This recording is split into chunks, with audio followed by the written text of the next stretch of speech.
Добрый вечер. В эфире программа «Специальный корреспондент». Сегодня мы будем говорить о том, почему русские покидают Ставрополье и каково будущее нашего Северного Кавказа. Наш специальный корреспондент Евгений Попов снял фильм под названием «Проект Кавказ». Сегодня Евгений Попов находится в Нью-Йорке, и он у нас на связи. Добрый вечер, Евгений. Добрый вечер, Аркадий. Женя, скажи, пожалуйста, ты 6 лет работаешь уже в Америке собственным корреспондентом телевидения России. Что заставило тебя, подвигнуло прилететь из Нью-Йорка в Москву, потом в Ставрополь и провести расследование журналистское на территории Северного Кавказа? Почему нельзя это было сделать в Техасе или в Аризоне, а надо было лететь через океан сюда, в Россию, к нам? Аркадий, просто слишком часто нас стали здесь попрекать нашим же Кавказом, упоминая его в глобальных контекстах, обсуждая Ливию, Сирию или, например, Косово. И очень здесь о Кавказе беспокоится. Но нет же у нас в Москве, например, ассоциации, которые заботятся о правах индейцев Лакоты, которых сначала вырезали, потом споили, а сейчас не выпускают из своих резерваций. А здесь, в Америке, в Вашингтоне, есть американский комитет за мир на Кавказе. Есть институт Хопкинса, есть институт стратегического и международного планирования, есть фонд Джеймстаун, есть Freedom House, которые создают свои кавказские подразделения и нагнетают.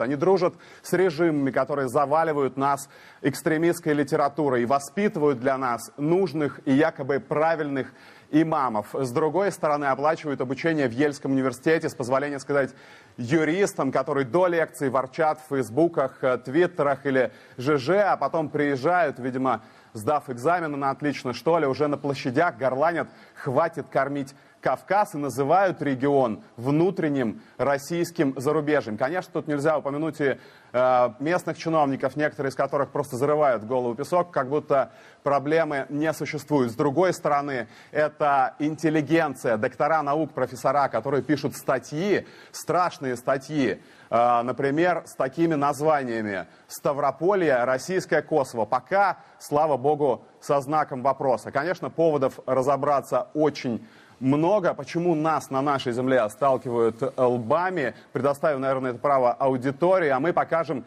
только факты из региона, который называется Ставропольским краем, где еще 25 лет назад не было места, чтобы ступить, от того, сколько там было туристов, которые приезжали туда попить эту целебную минеральную воду, а сейчас на въездах в курортные зоны в этом же крае стоят полицейские с автоматами, охраняя редких, отважившихся приехать туда отдыхающих. Аркадий. Спасибо, Евгений. Ну что, господа, смотрим фильм, а потом обсуждаем. 700 тысяч приехать. Есть на Кавказе чудо-город, прекрасный город, город-сад. На 45-й параллели у южных солнечных широт, где ковылем холмы белели, он расцветает каждый год. Это о Ставрополе, еще о Кисловодске, Пятигорске, минеральных водах. И в 1977 году они были кавказскими. Но тогда никому и в голову не приходило называть Ставрополье буфером, пограничьем и очагом геополитической схватки.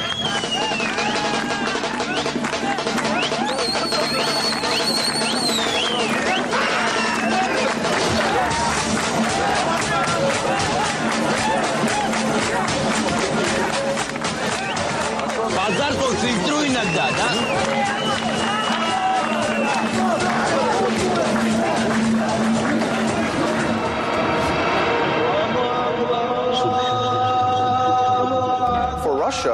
Для России Кавказ – жизненно важная земля. Кавказ формирует южную границу России. Без прочного влияния на Кавказе Россия может стать куда менее крепкой. Кроме России, государствами с далеко идущими планами в регионе являются Турция и Иран. По окончанию советской эпохи появился еще один игрок – США. Кроме того, есть Грузия. Немаловажно и то, что в республиках Дагестан, Ингушетия и Чечня все еще активны исламские радикалы.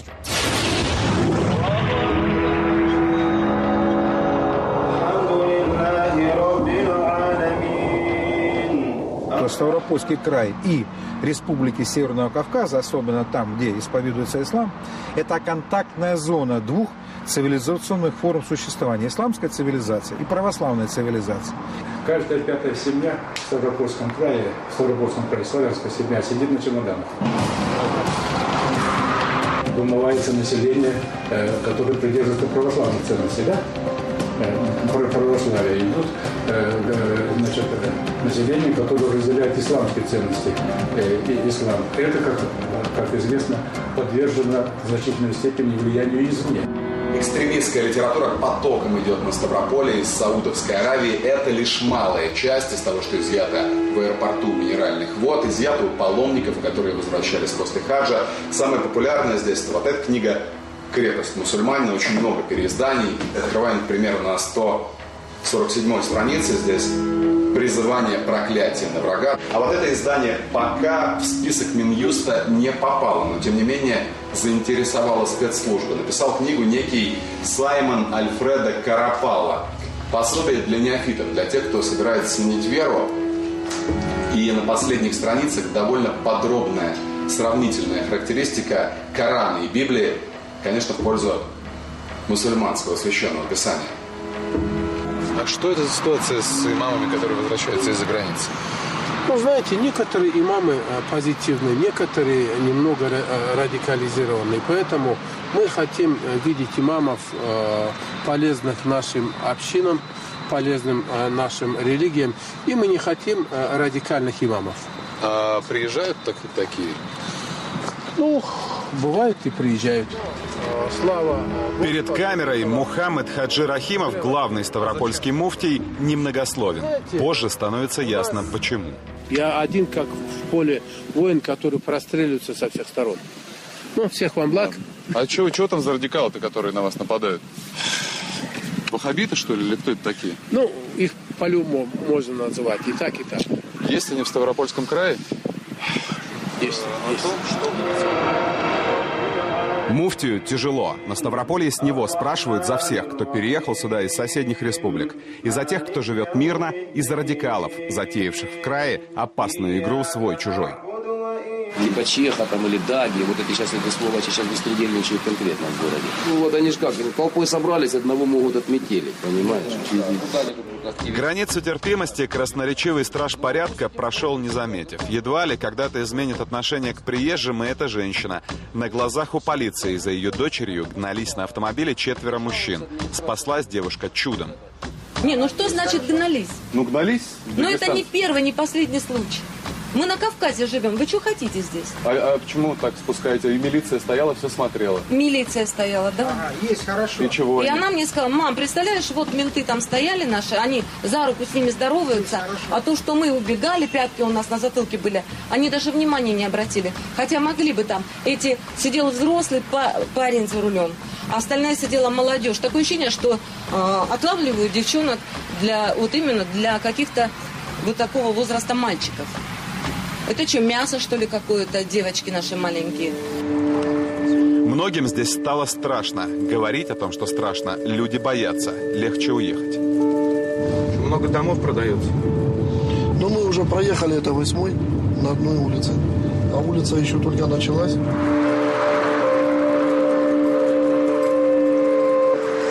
Здрасте, а вы дом продаете? А скажите, а по какой причине дом продаете? Уезжаете, да, из Ставрополя уезжаете? А куда перемещаетесь? Вы решили, а почему решили уехать? Уезжают из-за чего? Люди уезжают из-за того, что приезжают необузданные горцы и начинают свои права тут качать. Запугивать, стращать. На уровень Воронежа уже выезжают. Воронеж и Северный. То есть серьезные вопросы. Но это вот такой прям массовый отток? Нет, массового пока мы не видели, но оно потихоньку, из года в год. Ну, представьте, последние 23-25 лет, значит, это происходит. Ну, естественно же, я вам приводил пример, что в Пятигорске было 120 тысяч населения, из них 90% было славянское население. Сейчас мы наблюдаем такую картину, у нас 49% славянского населения. Ну, это откуда у вас цифры такие? Ну, это официальные цифры. О 49% в официальных источниках речи пока не идет, но тенденция налицо. Вот она, кривая оттока этнических русских из Ставропольского края. Покидают родные места примерно 2,5% коренного населения в десятилетие. В абсолютных цифрах это больше 300 тысяч уехавших. Население Пятигорска, умноженное на 2. А сейчас началась диверсификация Ставропольского края, начиная с его восточных районов. Уже идет интенсивный выезд и идет замена населения. Вот, коренного старожильского населения уже населением, так сказать, мигрирующим. Особенно из республик Северного Кавказа. Может быть, вот русские, которые здесь живут, неприятно, это экспансия. Действительно, дагестанцы, чеченцы, кабардинцы, карачаи, все они едут сюда. Сейчас а почему едут сюда? Ну, центр, это наша столица. Северокавказский федеральный округ. Вот экспансия, вы говорите? Ну, на самом деле, это так оно и есть. А вы откуда приехали? Я из Чечни приехал. Едут много мусульман сюда, и русские отсюда уезжают. Может быть. Ну, в этом тоже нет ничего странного. То есть им здесь неуютно, но они уехали. Нам здесь уютно, мы приехали. А что здесь такого? Минарет на улице 50-летия ВЛКСМ власти Пятигорска заметили только когда он вознесся над окрестными домами. Скандал. Оказалось, первая в новейшей истории города мечеть стихийно строится на территории частного владения. Как вам то, что мечеть здесь строится? Ну как, очень мешает. По пятницам тут я домой не могу заехать. Как не можете? Ну, обыкновенно машины стоят от круга и сюда, и маршрутка не может проехать. Ну, пожалуйста, пусть проходит служба, но не мешает людям. Вот достроили, он опечатанно стоит. Опечатали двери недостроенной мечети судебные приставы. Стройка признана незаконной. Вы так стройка и продолжаете, да? Здесь же... Не продолжаем, убираем. Убираете, надо? Никто не работает. И все-таки работают здесь строители. Когда закончат, в одну часть здания переедет духовное управление, в молельном доме откроется медресе. Мечеть договорились с властями возвести в другом месте. Законно, с большой парковкой. Вариант устроил всех. Восток Ставрополя. Здесь мечетей много, а названия населенных пунктов исключают моноэтничность. Абдул-Газы и Степной, Бакрес и Зимняя Ставка, Азек-Суат и Урожайная. Средняя школа в поселке Ачи-Кулак. Ученикам школы запрещено находиться в классе на уроке в верхней одежде и верхнем головном уборе, за исключением... Мягко и неторопливо, по-учительски директор читает школьный устав. Недавно его дополнили пунктом о головных уборах. Не стали ждать постановлений районной и краевой власти. Родители, православные и мусульмане, не возражали. Проблемы хиджабов и платков в многонациональной школе Ачи-Кулака нет. А к вам не пробовали в хиджабах ученики пробиваться? Нет. Ни разу. Ну, наверняка много мусульман тоже у вас. Ну, у нас большая половина села. 50% это точно у нас есть. А раньше же было русское село. Русское, ну... Почему же у ваших соседей такое возникло, как вы думаете? Такая ситуация. Из-за чего? Не знаю, я в эти тонкие политические дела не лезу. Мне кажется, это провокация какая-то со стороны родителей. Просто спровоцировать школу, как надавить? Не, ну не только школу, ну, наверное, и государство, да.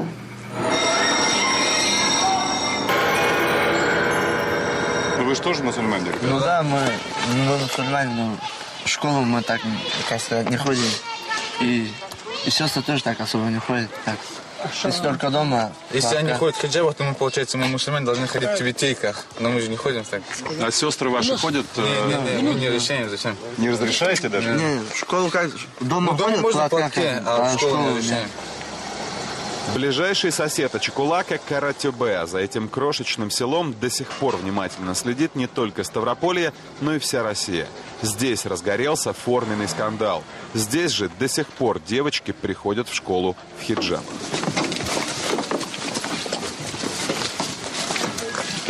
Так, пожалуйста, не идите.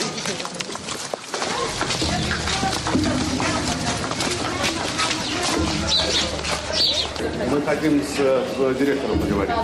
Подождите, выйдите, пожалуйста, за... А вы кто? Я директор. Не заходите! Выйдите, пожалуйста, я с вами поговорю. Прежний директор Марина Савченко, запретившая ученицам появляться на занятиях в религиозных одеяниях, вынуждена была из села уехать. Посыпались угрозы от радикальных исламистов. Я обыкновенная женщина, я уже говорила, конечно, испугалась. Когда в школу приходят люди, которые считают, что вообще никакого отношения к этой школе не имеют и ничего хорошего не сделали, за что их можно так уважать, так скажем, да, приходят тебе в школу, в твой дом и начинают тебе командовать, как себя вести, что делать и так далее, я считаю, что это неприемлемо. Кабинет Савченко заняла учитель младших классов Светлана Галустян. Новый директор не желает общаться с репортерами, ссылаясь на приказ молчать от ставропольского начальства. Другое краевое постановление о запрете ношения в классах головных уборов, а оно уже вступило в силу, здесь пока выполнять не собираются. Хиджаб для чего? Для того, чтобы скрыть лишнее внимание, чтобы не привлекать лишнего внимания. Здесь сейчас все наоборот. Наоборот, привлекли внимание, по идее, они должны были его снять. Вот. То есть провокация, чисто говоря. Не я сказал.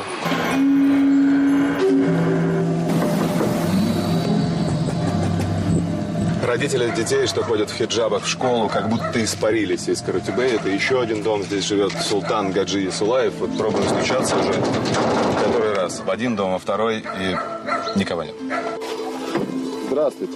Здравствуйте. Меня Евгений зовут. Я с российского телевидения. Есть комментарий. Здравствуйте. Здорово. Неказистая кибитка Гусаровых на самой окраине Каратюбе. Глава семьи, тракторист Мухаммед. Хиджаб, я считаю, это всего-навсего лишь головной убор. И такой большой кипиш делать не стоил. Жена Мухаммеда в хиджабе даже дома, как и дочь, третьеклассница Зайнаб. Зайнаб, иди, ответ на два вопроса. А в школу ты тоже в хиджабе ходишь? Да. А сегодня почему не в школе? Сегодня? Да. Проспала. А? Проспала? У нас такая религия.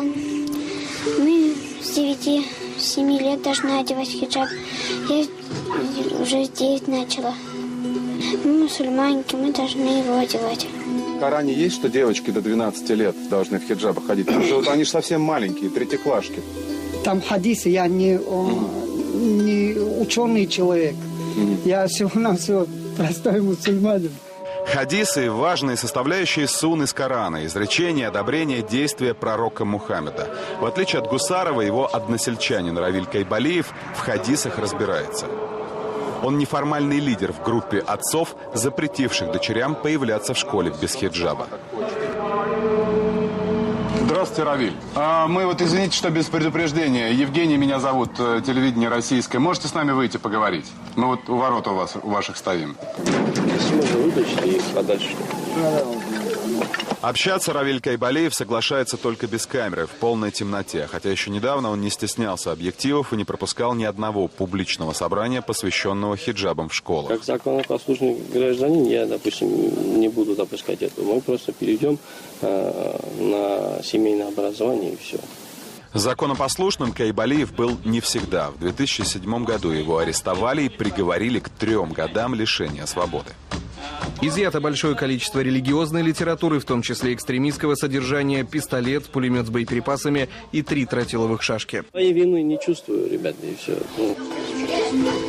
Тем временем еще в 2 селах Ставрополя детей отправляют на занятия в хиджабах. Кроме Каратюбе, в Привольном и Нинах. Что, сговорились, что ли? Что? Наверное. Раз, здесь, потом в Степном. А село Привольное наши ездили, консультировали. И репортаж смотрел, наш Равиль там в кадре мелькает. Наши джентльмены их консультируют, что так делать. Семья Гази Магомедовых каждый день водит Таисию в школу. Девочка в хиджабе, и каждый день ее не пускают на порог. Сегодня очередная попытка.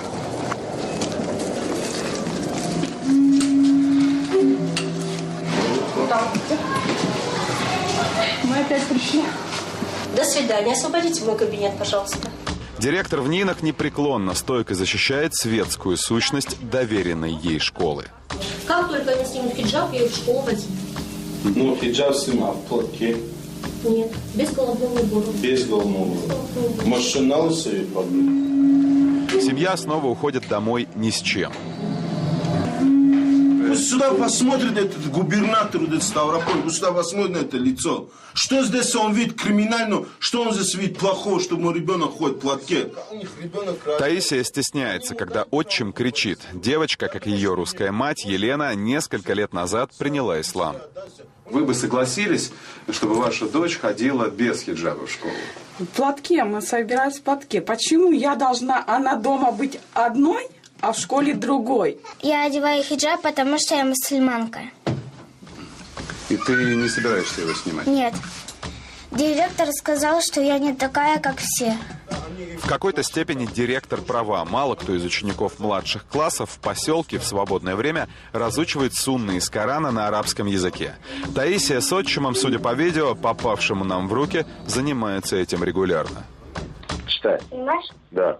Аузу билляхи минаш шайтанир раджим. Уже в Ставрополе нам подбросили письмо, подписанное жителями села Нины. Без фамилий. Пишут, что боятся Гази Магомедова. От описания деталей семейной жизни стынет кровь, но цитировать не станем. Все-таки обращение анонимное и подтвердить факты некому. Скажем лишь, что односельчане или кто бы ни были авторы, Магомеда обвиняют в жестоких издевательствах над женой и детьми. Таисию, судя по тексту, он насильно заставляет надевать хиджаб и зубрить Коран. А у годовалого сына уже есть коврик для намаза.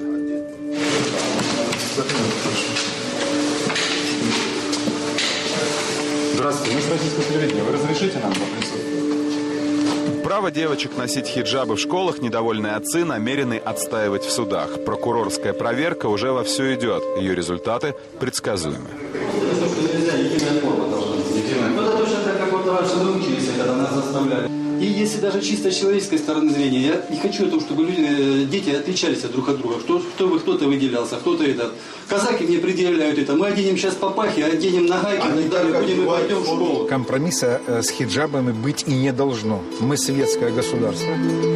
И мы не должны идти на встречу или на поводу у людей, которые хотят манифестно демонстрировать принадлежность той или иной религии. Подожди, ну-ка посвети. Музыка у них жестко там, да? Отлично. Это что такое? Национальное это? А такой манифест повесили на дверь курсанты полицейской академии, теперь уже бывшие. Предварительно они несколько часов терзали соседей шумными плясками во дворе.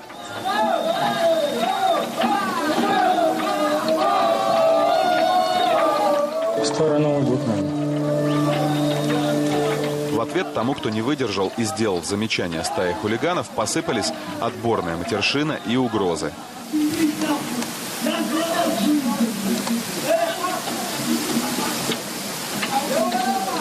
Остальные, вероятно, прослушали лекцию местного участкового. Он часто выступает в вузах и ПТУ. Мы живем вообще, как бы сказать по-нормальному, на Кавказе. И мы здесь от гости. Хотя мы здесь и родились. И надо придерживаться гостеприимства. Продавец Олеся из сельской пекарни оказалась более решительной, чем обиженные горожане. Едва ее оскорбили, Олеся обратилась в суд.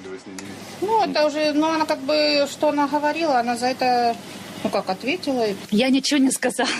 Меня просто клеветали. Что вы якобы кричали? Вот как у них написано было, что мне потом предъявили, что я кричала, я дагестанка, по вас пуля плачет, я всех, убиваю. Судья усмотрел в действиях Зауреш Баязовой признаки разжигания межнациональной розни и присудил женщине 200 часов исправительных работ. С Олесей Зауреш с тех пор не здоровается и старается ходить по разным сторонам деревенской улицы. Просто она была выпившая, пьяная была, вот она и болтала. Если бы она извинилась, что это пьяные ее бредни, ничего бы не было. У нее был срок месяц. Но вам страшно было или что? Что она может реализовать свою угрозу? А я ее откуда знаю? Я ее и вообще не знала, что у нее на уме. Она там не бралась за нож, за вилы? Мы у нее нож забрали.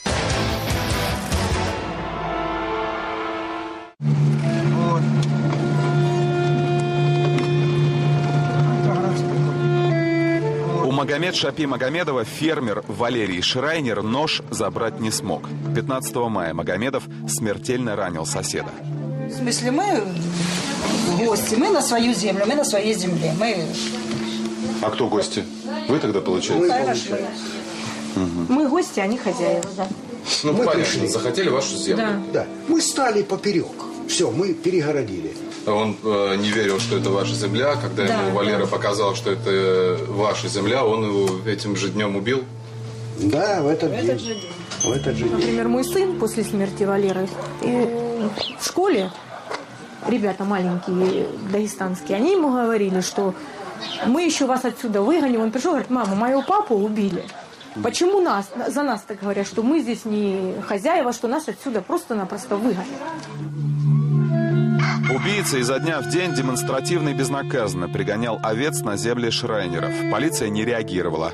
Фермеры даже пробовали показать Магомедову документы на свою землю, но бумаги его не интересовали.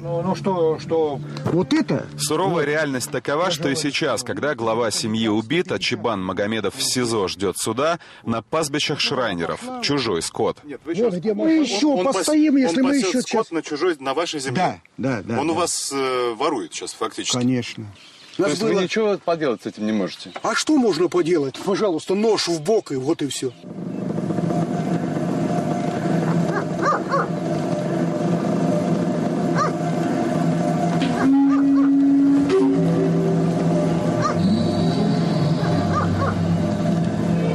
Ну давайте по порядку. Убийство было?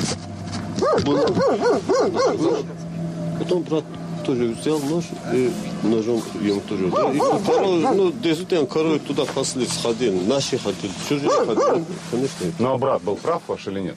Или брат должен был, или он должен.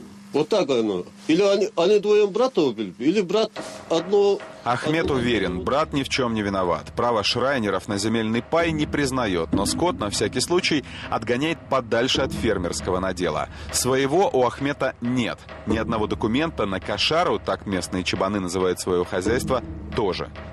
Вот документально здесь все оформлено или нет? Не оформлено. Не оформлено. А как же вы работаете, если не оформлено? Как видите? Ты такие вопросы задаешь. Ну как? Ну налогов вы никаких не платите. Знаешь, налоги идут вот Чекаловский, вот оттуда все кошер проедет, любой кошер заезжай, не один, если какой-то налог платит, то тогда приходи, мне спрашивай.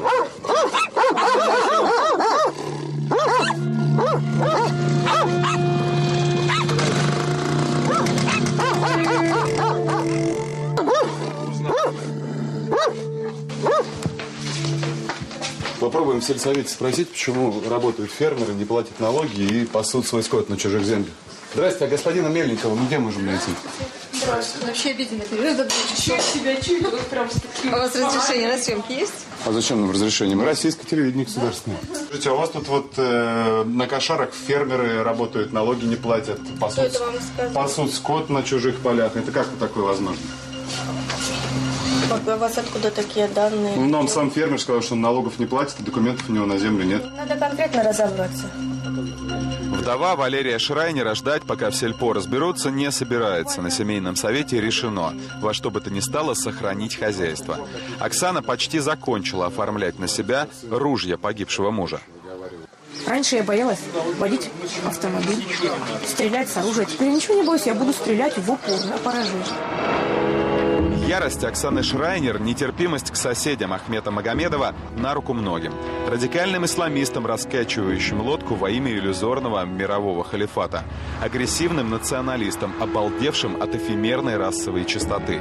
Заокеанским стратегам, которых раздражает сама мысль о спокойном российском многонациональном Кавказе. Иначе зачем вербовать каждого крупного специалиста по региону? И предложили написать доклад с названием «Как будет чувствовать себя жители Ставропольского края в случае отделения Дагестана от России». Приезжали, пытались, так сказать, предлагать делать экспертные справки. Вот. Представители НАТО. Сравнивайте Ставропольский край с Косово. В общем, довольно опасное сравнение. С чем связано? Процессы, которые сейчас происходят, они очень похожи. И они неизбежно они неизбежно ведут к этому варианту. Как ответили на этот вопрос? Российское ли это Косово, Ставрополе или нет все же пока? Дело очень сильные тенденции. Это вопрос, чтобы подумать. Да, статья так названа, чтобы задуматься. Для процессов, будоражащих Ставрополье, ученые давно придумали аккуратные околонаучные термины. В докладах профессоров все, что происходит, часто называется замещением этноса или сменой уклада. Все проще в сводках Следственного комитета, наводненных делами о разжигании межнациональной розни, распространении экстремистской литературы, грабежах, разбоях, нарушении общественного порядка на территории края жителями других регионов. Коренные ставропольцы слишком давно принесли свои уклад и этнос на эти земли, чтобы поддаваться на провокации. Вековые навыки жизни на Кавказе со своими традициями выдержали уже не одну подобную атаку.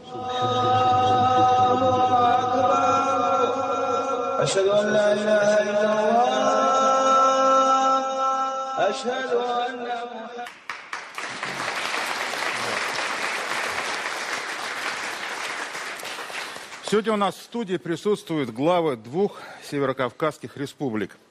Юнусбек Маматгиревич Евкуров, Республика Ингушетия, и Теймураз Занибегович Мамсуров, глава Республики Северная Осетия. Спасибо, что пришли к нам. Вот, вы посмотрели сейчас этот материал. Ваши впечатления? Старший. Во-первых, все реально. Все, это правда? Это правда, естественно, это живые люди, они говорят. Но если бы была правдой только это, то, конечно, все бы было на Кавказе по-другому. Может быть, я не из тех, который увидел и тут же побежал комментировать. Надо осмыслить, надо понять, о чем идет речь, но речь идет о совершенно очевидных вещах. Люди сами несколько раз сказали, стояли милиционеры, молчали, был участковый, молчал, глава молчал администрации, директор школы не смог противостоять. То есть, конечно, в первую очередь хочется сказать о том, что есть страна, которая является нашей родиной, Российская Федерация, у нее есть Конституция, которая действует на всей территории нашего государства, и в Северной Осетии, и в Ставропольском крае, везде. Есть то, за что должны отвечать все, кто нарушает и Конституцию, и федеральные законы. И предстать перед судом. А суды и в Осетии, и в Ставропольском крае, вынося приговор, говорят именем Российской Федерации. Так вот, до тех пор, пока Российская Федерация как государство будет терпеть уродство и всякого рода неразумные вещи, иногда просто не укладывающиеся в голове разумного человека, они есть везде, в том числе тех, которые, как нам сказали, в Вашингтоне переживают за мир на Кавказе. Мы видим, там каждый день школьники убивают друг друга, захватывают детей, но никто из нас это не собрал в кучу и не создал фильм о том, что Америка – это страна, где школьники приступили к уничтожению друг друга. Спасибо. Юнусбек Маматгиревич, вы что скажете? Я вижу лично болезнь общества. И для меня, конечно, видеть и танцующих, и совершенно безобидных детей, которых родители заставляют одевать то, чего они не хотят носить. Водить ребенка к школе, не учить водить его домой, демонстрировать это перед всем миром. При этом оставлять необразованного ребенка, своего же ребенка, да? Поэтому, конечно, это болезнь общества, я бы такой, вывел бы такой диагноз, и нам надо всем миром, даже вот такими встречами собираться, обсуждать и лечить эту болезнь. Александр Андреевич, спасибо. Александр Андреевич, хотел спросить вас. Вот Юнусбек Маматгиревич сказал о болезни общества. Вот действительно, это действительно болезнь.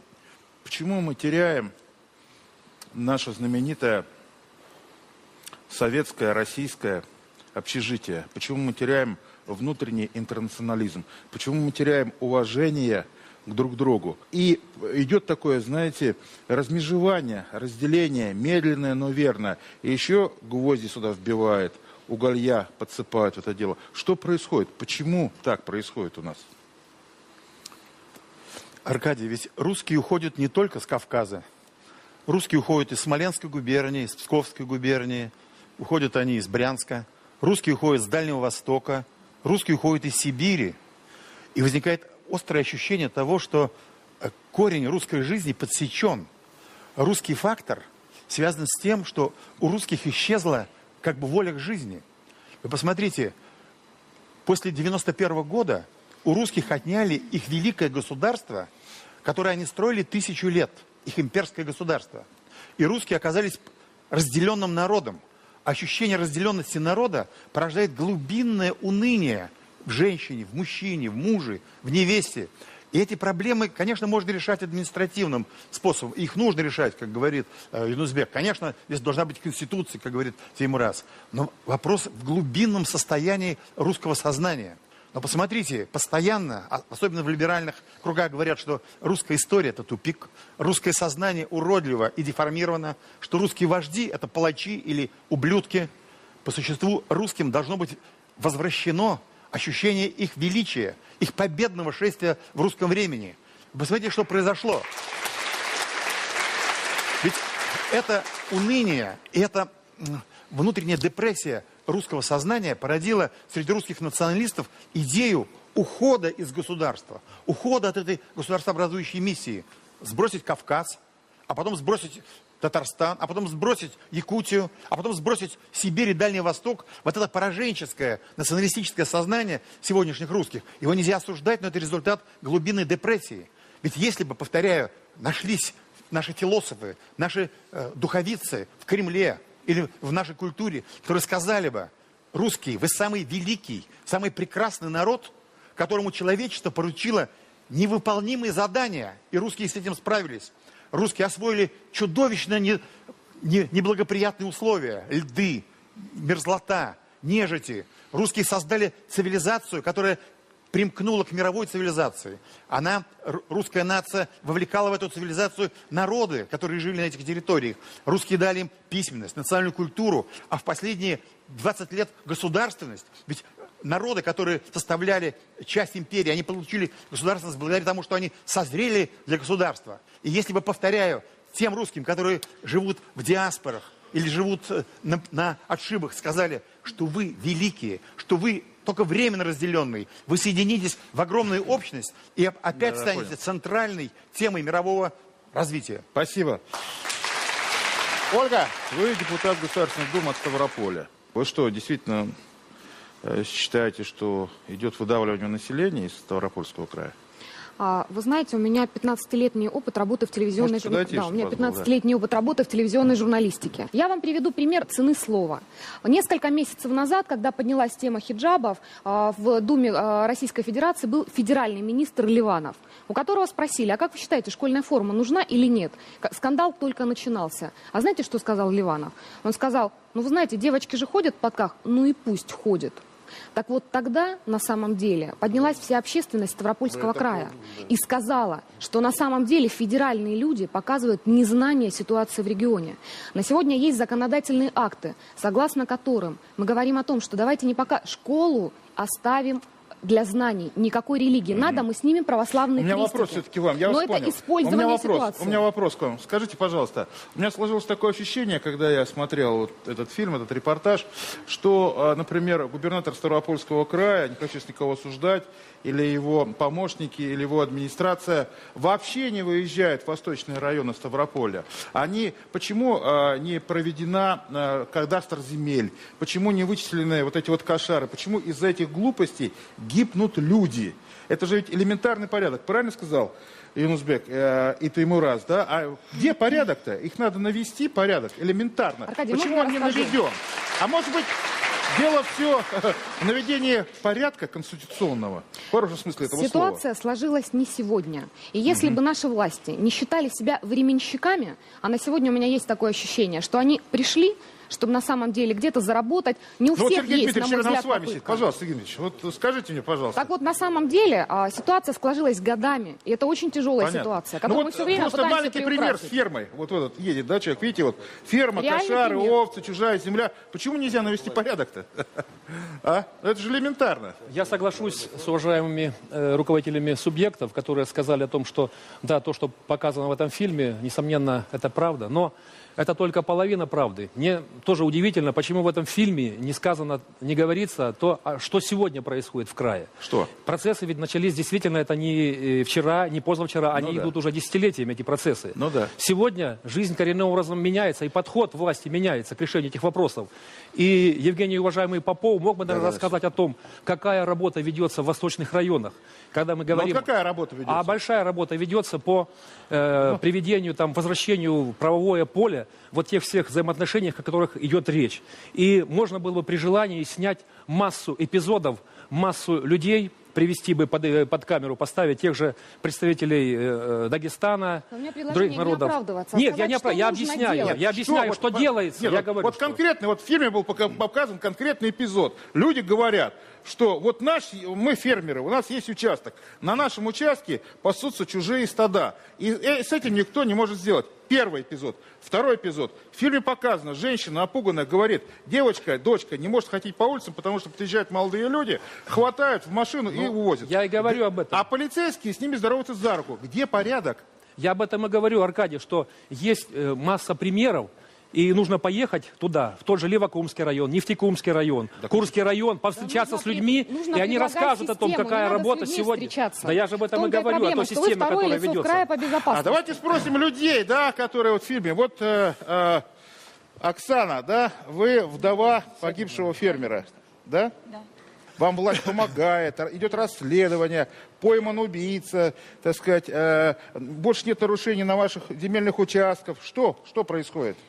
Ну, ничего не происходило до тех пор, пока не вмешалась наша пресса, Сергей Иванович Попов. Пока он не написал статью «Гостям надоели хозяева». Только после этой статьи меня вызвали в прокуратуру и признали потерпевшей. Потом все опять на тормоза. Тишина. Мы пытаемся, выясняем, ни судов, идет следствие. Постоянно он то требует переводчика, то он перестал понимать русский язык. Постоянно отлаживается дело. Буквально нас вызывают, нас оповещают, что 10 января, почему вы не явились на суд? Нас никто не пригласил. Вы жить там боитесь, нет? Вы знаете, я не боюсь жить, нет. Мы коренные. Там или уедете? Сначала думала остаться, сейчас подумаю уехать. Почему? Ну, потому что я без Валеры не справлюсь, наверное. Ну, постараюсь. А вы чувствуете помощь от местных властей? Нет. Вам? Нет? Нет. Нет, еще раз нет. Почему? Валера целый год просила помощи. Вы не рассчитываете на помощь, как гражданин Российской Федерации? Не рассчитываю. В нашем регионе не рассчитываю. Вот перед вами человек, да, житель Ставропольского края, который говорит такие пронзительные слова. Он не рассчитывает на помощь правительства Ставропольского края. И он собирается оттуда уезжать. Еще один человек, который уедет. У вас дети есть, да? 13 и 16 лет. 3 человека уедут. Что вы сможете сделать этим людям? Как им помочь? Как им сделать так, чтобы они чувствовали свою безопасность? Ведь вы, простите, отвечаете за безопасность этих людей. Естественно, должна восторжествовать справедливость. И в таком случае тогда преступники будут наказаны. И мы на это надеемся, и мы работаем над тем, чтобы так и было. Другого пути, других вариантов просто нет. Да, Алексей. Ну, во-первых, сюжет или фильм показал, что действительно мы живем в очень либеральном обществе и демократичном обществе. Если целый район не платит налоги, ничего не происходит, это потрясающе. Это Запад должен вообще увидеть, потому что это и есть демократия. Я почти не шучу. Вот. Люди не платят, и это не проблема, это ни для кого не проблема. Вы представляете, это там на Западе где-нибудь? Кто-то не платит массово целый район. Да? И это, кстати, вопрос другой, что потом приходят и говорят, а вот мы живем не так, а вот, так сказать. Значит, по сути дела, другие регионы должны поставлять туда средства. Это один вопрос. Теперь следующий вопрос. Я вам задаю такую загадку, которую никогда в эфире, так сказать, не загадывал, да, и в эфире, ну, в частных разговорах. А почему в пограничной с Кавказом и с Чечней Калмыкии тишина? Почему во время войны там не было эпизодов, в отличие от Ставрополя, в отличие от даже Волгограда, не было взрывов, там не строят мечети, туда не приходят люди. Почему? Расскажите. Там тоже много скота. Потому что там живут другие люди. Тихие, спокойные наследники Чингисхана. Да? Они не говорят про космические назначения своего народа. Вообще они спокойные, приветливые. Илюмжинов говорит о космическом назначении. Да, говорит иногда, да, только Илюмжинов, да. Значит, Но к ним никогда не придут. Да? Потому что знают, если будут вести себя не так, то что-то будет тоже не так. Вот посмотрите на Калмыкию. Значит, это другой подход, другие люди и другие принципы. Да?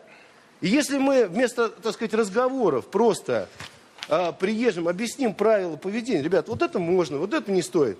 Калмыцкий вариант, да? Алексей. Тихие, спокойные, интеллигентнейший Кирсан Элюмжин играет в шахматы. Нынешний президент тоже прекрасный человек, так сказать, сама душа. Все МГИМО закончили, вместе с ними учился. Ну, да. Замечательные люди, да? Ну тихо, почему туда не идет Кавказ? Вот вам загадка. Вы его отгадайте, эту загадку, да? Вот. Да, пожалуйста. Аркадий, можно я... Вот. Да, пожалуйста, только кратко. Нельзя делать выводы по заявлению одного человека о том, что сказал Чебан конкретно, о том, что он не платит налоги. Вы говорите о том, что весь район не платит налоги, и власть кровая с этим мирится.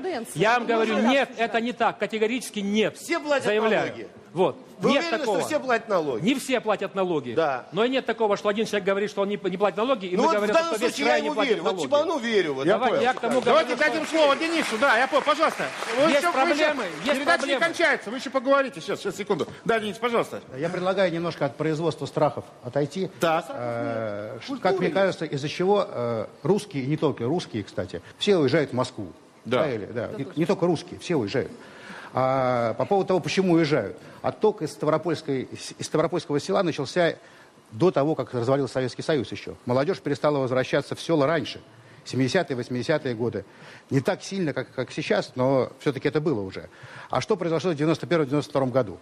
Государство, а главное его инфраструктура этого государства в селе, колхозы, они были ликвидированы. И ничего на замену не пришло. Государство исчезло, по сути.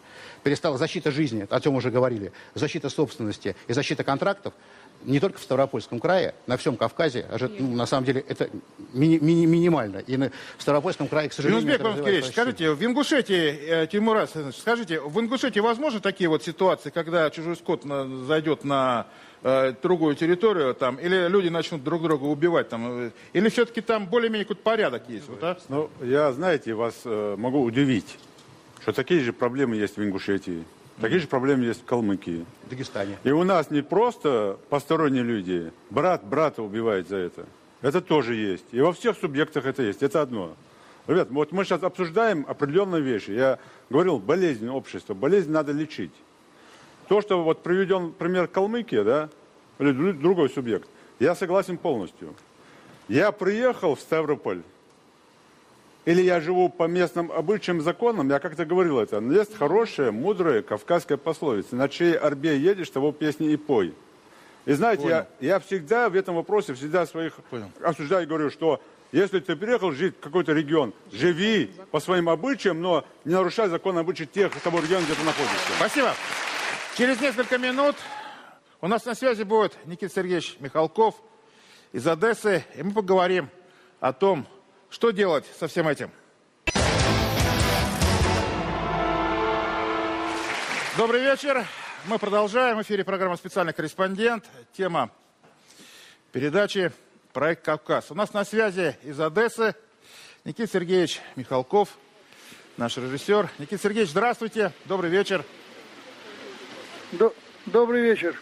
Вы замерзли там, я чувствую, да? Холодно? Добрый вечер. Ну, да, погода не одесская. Мне, в общем, везет с погодой всегда. Так что в сугробах сидим, как в Ярославле. Но, тем не менее, снимаем. Но мы постараемся четко и кратко все обсудить. Никита Сергеевич, вы слышали нашу дискуссию? Да, слышал. Ага. Очень интересно.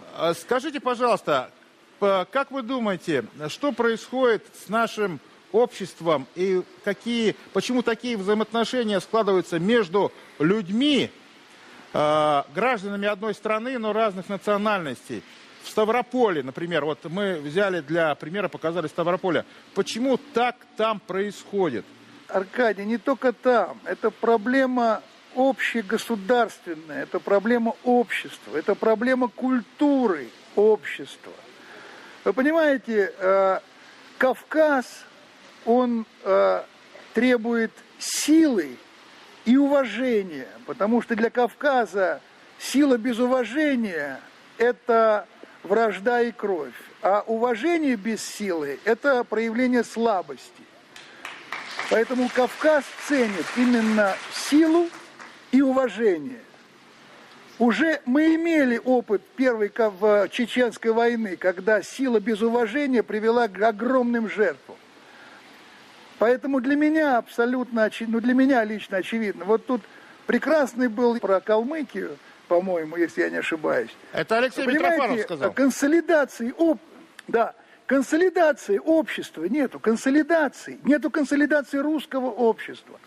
Вы посмотрите, насколько Кавказ сам по себе консолидирован внутренне, они друг друга ценят, они могут стать спиной друг к другу и биться, даже если они не знают, за что эта битва происходит.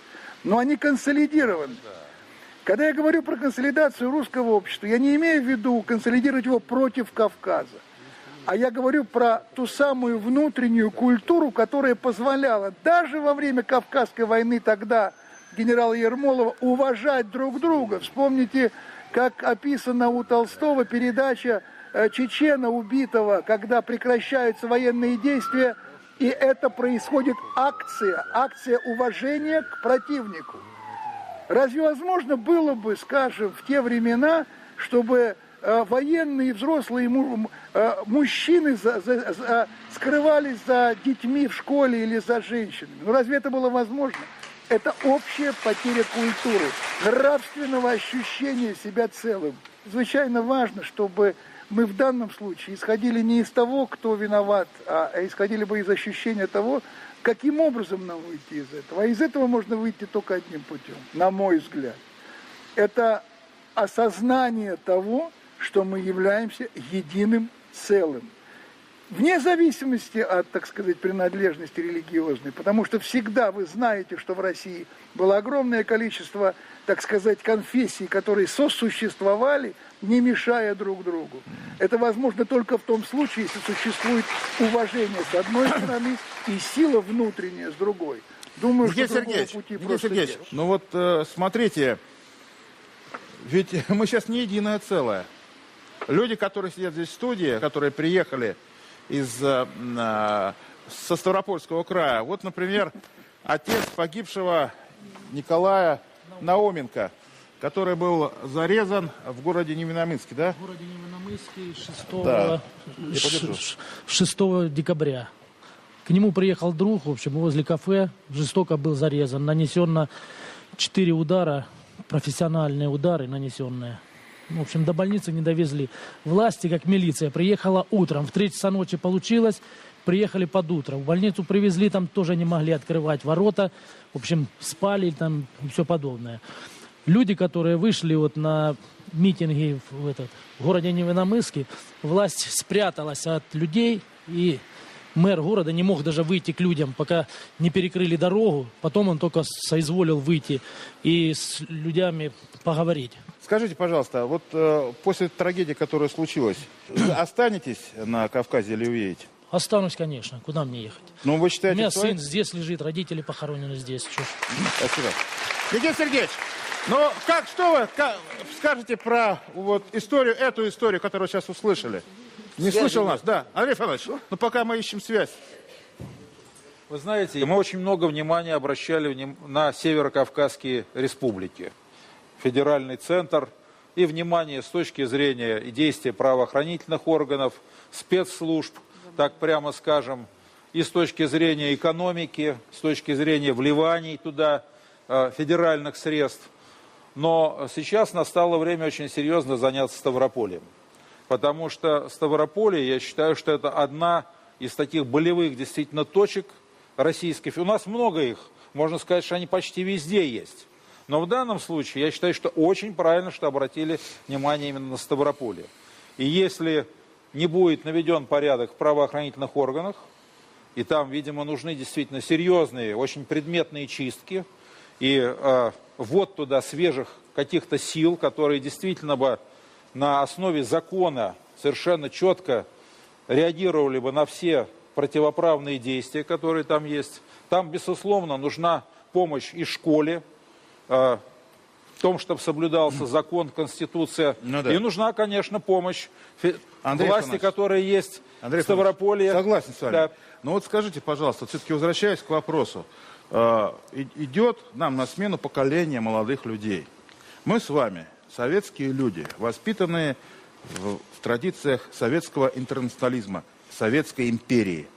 Сейчас приходит другое поколение людей, совершенно другое, которые не воспитаны в этом духе, которых не государство и школьное образование не воспитывало в державном духе, так я думаю. И происходят, на мой взгляд, такие вот вещи. Их становится все больше, больше и больше.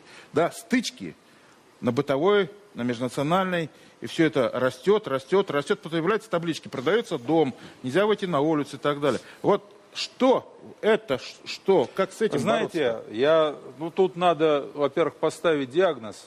С распадом Советского Союза и с такой радикальной сменой политической системы мы просто оказались страной без иммунитета. Мы оказались с открытыми дверьми. Такие стычки были. Да, они были, но не в таких. Они были, но не в таких масштабах. А в 81 году, извините меня, что было в Орджоникидзе? Вы нас слышите? Что было в Орджоникидзе в 81 году в октябре? Никита Сергеевич, вы нас слышите? Когда Кабалоева вытащили, секретаря обкома, его вывозил водитель в багажнике. Ну, что вы рассказываете? Ну, было это сплошь и рядом. Это просто все время так вот, да, потихонечку. Было. Преимущество страны было, что это не раздувалось. Ну, а как сейчас можно? Другой информационный мир, сори. Никита Сергеевич, вот пока вы у нас на связи. С телефоном уже все заснято. Да. Что думаете по этому поводу? Да. Вот, о молодежи. Вопрос молодежи. Я думаю, что я абсолютно согласен с тем, что было сказано, когда было произнесено слово «иммунитет». Вот это очень важное слово, отсутствие иммунитета. Это самая большая проблема наша, потому что на сегодняшний день одно отняли, а другого не дали. Когда мы по 20 лет назад нам сказали, что берите сколько хотите, сколько можете унести, ради того, чтобы просто один человек другому отправил телеграмму: ты больше не президент. Огромная страна разрушена. Причем разрушена таким образом, что в результате люди, оставшиеся в этой стране безродными, абсолютно лишенными всякого иммунитета, о чем сейчас было сказано, должны были сами так или иначе находить свой новый путь. Откуда этот путь они могут взять, если у них этого иммунитета нету? Когда было сказано, что все, что было до этого, все плохо. Что им делать сегодня? Когда мы говорим, уничтожено слово «воспитание» вообще как таковое в школах. Мы готовим менеджеров. Но что такое воспитание? Воспитание – это и есть воспитание иммунитета. Поэтому, когда мы говорим о том, что же нас ждет впереди, если этого иммунитета не будет, мы будем рассыпаться все дальше и дальше. А что касается того, что было сказано, что и там это есть, и там это есть. Да, конечно, но, друзья, вы посмотрите, вообще, в принципе, можно сменить одного начальника на другого, конечно же. Но общая система внутренних нравственных ценностей, она же не может прийти только с приходом одного начальника. Это и есть воспитание с молодых ногтей. Спасибо, Никита Сергеевич, спасибо. Да, Юра, пожалуйста. Ну вот я чувствую себя вот в шкуре рядового ставропольца, да и, в общем-то, русских во многих наших регионах. Русский человек не чувствует себя защищенным. Когда-то Василий Васильевич Розанов написал в 1905 году статью «Когда начальство ушло», о той анархии, которая воцарилась в России и с которой начал бороться только Столыпин. Вот такое ощущение, что действительно у русского человека рядового, что начальство как будто ушло.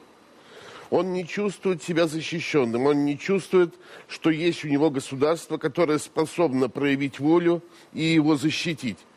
Ведь вот любой русский человек там на Ставрополе, мы видели по этому фильму, я не думаю, что это преувеличение, не чувствует про себя, что он защищен. Существует скрытый террор, скрытая сила, и этой силы боится власть. Вот какое ощущение, понимаете? Юра, вы знаете, я хочу сказать, что вот у нас сидит глава Ингушетии, Юнусбек Евкуров, да, это боевой русский офицер, кровь проливал на Кавказе, воевал, защищал как раз нас с вами. Кто ж его не знает. И Тимурас тоже глава Осетии, много работал на сохранение федерации. Вот вас бы хотелось спросить, вот скажите мне, ну что делать с молодежью, чтобы не было такой вот порядок, что ли, нужен жесткий, или институт прописки надо вводить? Что делать-то? Ну, первое, что я бы хотел уберечь себя и других от соблазна с молодежью работать в лабораторных условиях, что вот она молодежь, давайте-ка мы там начнем с ними что-то делать. У меня есть другое ощущение. Нас потихоньку хотят приучить пока к самой теме Кавказа. Просто чтобы мы к ней настолько привыкли, что когда Кавказ отпадет, чтобы никто не хватался за голову с криками «начался развал России». Это же было. Мы, россияне, спокойно проглатывали, когда нам сначала шептали, потом все громче, потом говорили: о чем мы кормим этих прибалтов? Посмотрите, у них в Риге мощеные набережные, там в Юрмалах, они отдыхают, эти таджики, узбеки, казахи. Мы их кормим, поэтому давайте вот пусть их не будет, и вся нефть, и весь газ, и все наше, и будет еще Российскую Академию наук создадим. Весь нефть и газ. Да, все осталось у нас. Теперь, ну, последствия всем известны. Теперь, тогда же родилось поколение, которое уже это состояние восприняло как исходное в своей жизни. Оно не участвовало в этих дебатах, оно все видит. А теперь потихоньку нам говорят, пока просто к теме хотят приучить. Никто же не говорит, то есть такие передачи не делают, кроме вот здесь самозванцев-креативщиков на площади, никто не крикнул первый: хватит кормить Кавказ. Когда мы вгляделись в глаза этих кормильцев наших, то стало понятно, что это вообще-то психология лимиты московской, которые теперь вдруг хотят быть самыми лучшими москвичами и самыми патриотами России. Но к теме нас хотят приучить. Не зря по Ставрополю пошла волна. Я думаю, там была другая реакция. Если Кавказ обвиняет в том, что он дармоед, то мы, житница, давайте как-то потихоньку дистанцируемся от Кавказа. И были грубые формы попыток это сделать. Но это невозможно сделать, потому что, во-первых, культура не разрушена. Она не может быть до конца разрушена, хотя очень многое для этого делается. Ну, просто чисто такая фотография. Ставропольчанин, коренной казак, не хочет быть кавказцем. Что делать с минеральными водами, когда они именно кавказские так и были, так и вошли? Что делать с Лермонтовым, Пушкиным, Грибоедовым, Толстым и даже с Дюма? Как раздеть казака, снять с него черкеску? Как с него папаху снять? Как его перестать заставить танцевать лезгинку наурскую, которая фольклор казачий? Без нее нельзя. Поэтому, когда говорят лезгинку танцует, или это вопрос репертуара хореографического, или это подвох, в который нас воткнули и нас заставляют дышать только тем, что оттуда исходит. И я понимаю, что руководители республик, краев и областей всегда во всем виноваты. Но когда такие вопросы становятся, которые имеют исторические корни, и учебники наши делают так, чтобы молодежь, о которой вы спрашиваете, пусть она лучше будет постоянно в сомнениях, чем она услышит правду патриота русского. И, кстати, вот я не хотел бы попадаться на вот постоянное такое вот русским тяжело. 20% всех нерусских вместе взятых. Всех. И татар, и осетин, и кого угодно. 80% русского народа в России. Это судьба наша. И наши предки в Россию входили не из конъюнктурных соображений. Не для того, чтобы там нефть в Тюмени получить. Они знать не знали, что такое керосин. Это судьба наша. И все поколения, ныне живущих в России, понимают или знать должны, что ни один из сотен народов и народностей, самых малочисленных, попавших, пусть так будет, пусть толкования разные могут быть, в состав Российской империи, ни один не исчез.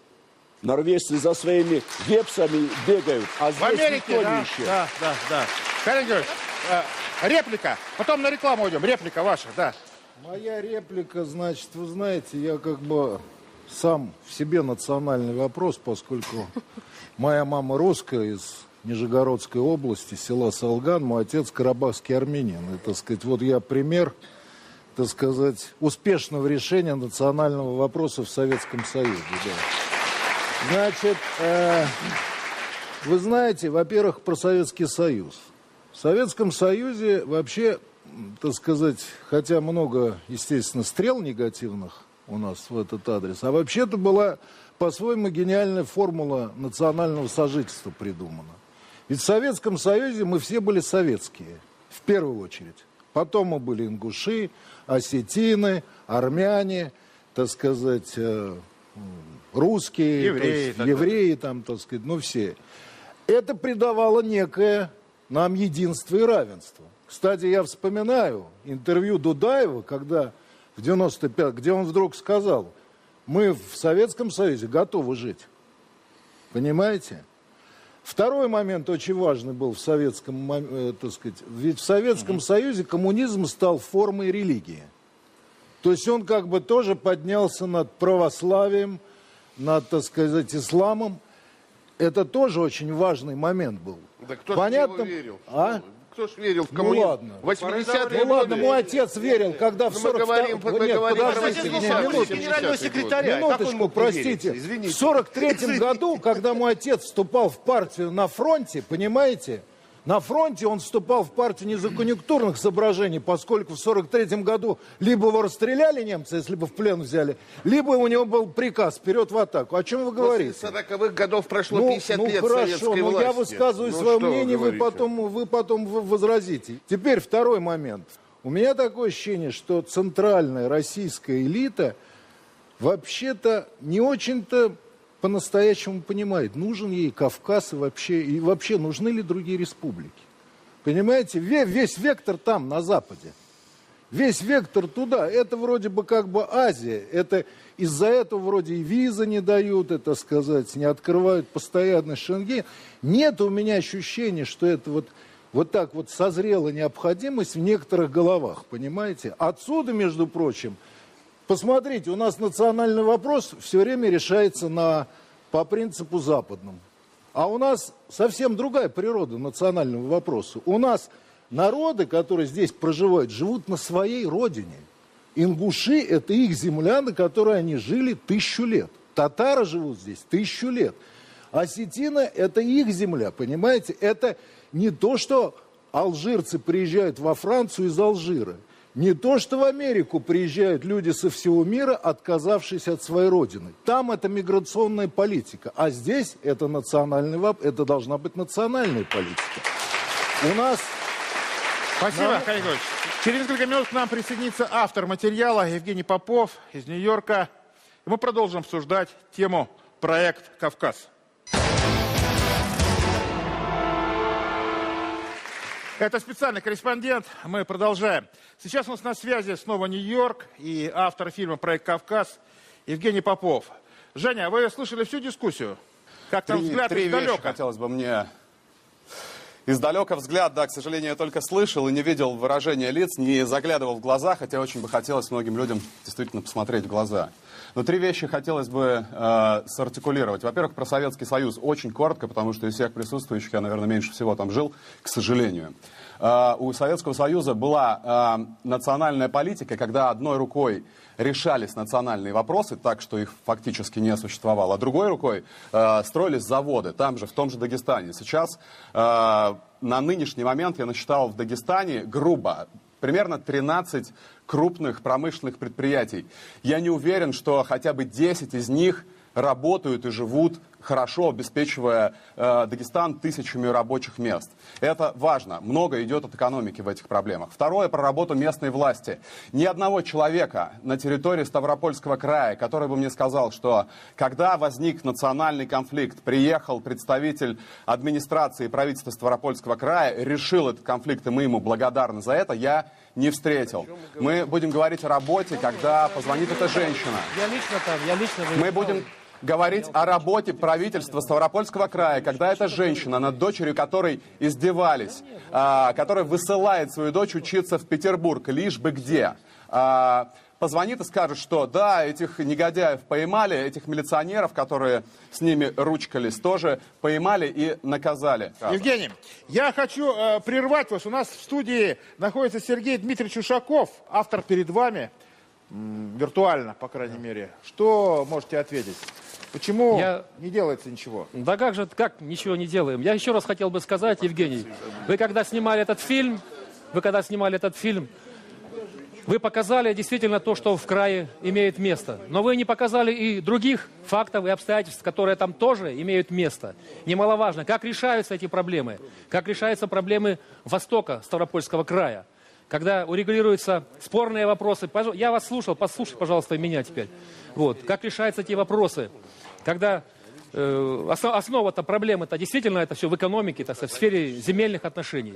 И вот сегодня огромная часть, я не говорю, что все проблемы там решены, но огромная часть их проблем решена и находится в стадии решения. Когда эти все споры, эти все проблемы переводятся в русло правовых отношений. Да. И тогда проблемы эти... Сергей Дмитриевич, прошу и второе, подождите, вы меня обвиняете в том, что мы не работаем. Дайте сказать возможности. Можно? Да, пожалуйста. Можно еще один взгляд из Ставропольского края. Были многие моменты, которые сегодня нужно экстренно менять. Это не вина властей сегодняшних или позавчерашних. Это накапливалось десятилетиями. У нас проданы земли в восточных районах края. У нас абсолютно невоспитано поколение наших соседей, которые выросли на войне. Последний случай лезгинки в Ставрополе 2 недели назад. Под камеру человек говорит: я же не танцую не в Москве на Красной площади, я же танцую у себя дома на Северном Кавказе, а я тоже дома. Так вот, на самом деле, когда прогнившая власть, большая коррупция, мы же это все видим. Так вот, знаете как?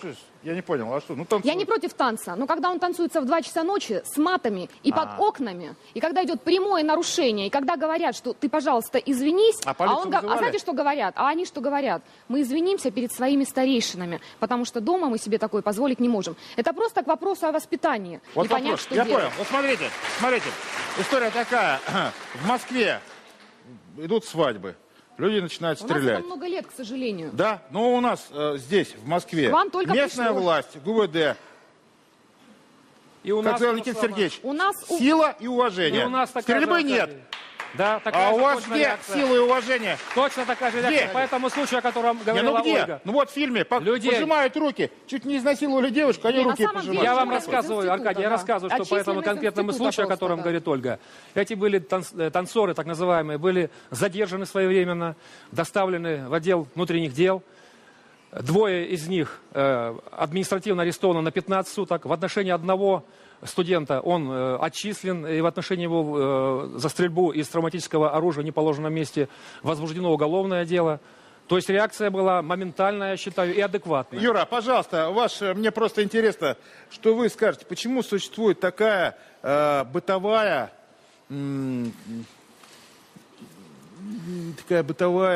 подбираю слово, потому что надо аккуратнее словами, да? Бытовая, такое неприятие бытовое. Недопонимание. Почему? Да. В чем дело? Тут очень много причин, конечно, и исторических, и культурологических, и религиозных. Почему? Понимаете, это ведь не только наша российская. Во Франции можно встретить, как стоит выходец из страны третьего мира, понимаете, и мочится прямо на Елисейских полях. А французы проходят и вот так прячут глаза. Да я вчера видел нашего русского москвича, который мочился здесь на углу Имского поля в 3 часа дня. Это, так сказать, от культуры. Я говорю о другом. Юрий, почему у нас происходит вот такое неприятие друг друга? Вот неприятие друг друга. Ну, пожалуйста. Да. Я прошу прощения. Вот мы рассуждаем. Мне вот тоже врезалось в уши, да? Русский. Вы поймите правильно. Мы не представляем ни себя, ни страну без русского народа. Россияне. Русский – это основа, это фундамент. Кто бы что ни говорил. Да мы все русские. Да, мы какая разница, россияне или русские? Для меня кстати, у меня вот долгое время, я это сейчас повторяю, на Кавказе я ингуш, в Москве я кавказец, а за пределами страны я сперва говорил русский, меня подправляют россияне, но так нас считают везде. Даже бывших советских нас считают русскими. Это раз. Вы поймите, мы откуда начали? Проблема же в чем? Вот сидит девушка, Оксана, я выражаю искреннее соболезнование и вам, и отцу. Сидит мужчина. Проблема же в чем стоит? Совершено уголовное преступление. И нет наказания. Если бы своевременно была бы реакция соответствующая, не было проблемы, не было бы атаману, чтобы делать нечего сейчас, защищать их. Поверьте, люди, в Ингушетии у людей такие же проблемы. Вот я день и ночь буду пахать, работать, там такие же обиженные люди, такие же, которых обходят власть стороной, такие же, которых ингуша наказал или там обидел, или совершил преступление и своевременно не реагирует. Где-то не доходит, где-то умышленно не реагирует, где-то подкупают. Проблема это не только в том, что вот именно в Ставрополе, это во всех регионах эти проблемы. И мы над этим день и ночь работаем. Войсковой атаман Кирского казачьего войска Клименко Сергей Александрович. Спасибо за приглашение. У нас два конкретных вопроса. Первое. Мы решили активно участвовать в обеспечении общественной безопасности и заставить правоохранительные органы выполнять свои функции. И второе. Консолидировать вокруг казачества все русскоязычное население и не дать никогда его в обиду. Все, спасибо. Абсолютно с вами согласен. Нет, подождите, ну вот есть женщина, вы ее взяли под защиту. Ингуши, вот чеченцы, у нее они проблема тоже конкретная. Возьмите ее под защиту. Где ваши казачьи разъезды по 200 человек с намотанными ремнями на руку? Где они, да? Их нету. Мы живем по обычаям и традициям Кавказа. Мы уважаем обычаи и традиции наших соседей. И хотим, чтобы они уважали наши. Поэтому у нас договоренность. Мы уважаем их, они уважают нас. Одно слово, у меня просьба к уважаемым руководителям Кавказских республик. Проблема это не только Ставрополя, здесь я не совсем согласен. Это проблема и Москвы, и Питера, где нет скота, но есть проблемы с кавказской молодежью. Возьмите это на себя. Ваш контроль – это важнейшая тема. Возьмите, потому что это очень серьезный вопрос. Это вопрос того, как люди не понимают традиции больших городов, традиции, как здесь все, что устроено. Им кажется, что все так, как они видели в детстве, и начинается тут столкновение и прочее. Мы в этом не заинтересованы. Возьмите прямо это в руки. Да, Кирмас, реплика, да? Вот реплика. Поверьте нам на слово, нас даже не надо. Спасибо, что вы нас к этому призываете. Нас не надо к этому призывать. Кавказ весь, все 7 республик, чисто кавказских, край, пока исключаем его, потому что это край. Население всего Кавказа в 2 раза меньше, чем население Москвы. Поэтому, поверьте, каждый раз, когда мы слышим о ком-то, мы уточняем, кто это. Нам стыдно, у нас персонифицирована в этом плане ответственность. Поэтому правильно, что вы нас призываете, но понимаете... многим москвичам кажется в 2 раза больше, чем население Москвы, понимаете? Что нам и так больно. Да, мы заканчиваем программу. И хотелось бы сказать вот что на прощание. Бог судил нам жить в одной стране. Любой народ, который населяет Россию, прошел через страшное испытание за весь 20 век и начало 21-го. Но мы вместе. Власти, особенно на местах, надо, в конце концов, прислушиваться к тем словам, которые говорят простые люди, и жалобам, которые доносят до нее простые люди. Чтобы власти на местах моментально реагировали на любые проявления хулиганства, неуважения к традициям того или иного народа. Жестко это пресекали. Элементарное наведение порядка убережет нас от страшных межнациональных проблем, которые будут и дальше раздуваться. И еще. Хотелось бы сказать, что мы должны держаться вместе. Я хочу поддержать экспертов, которые на эту тему говорили сегодня, потому что действительно нас ждут большие испытания. Это была программа «Специальный корреспондент». Увидимся в эфире.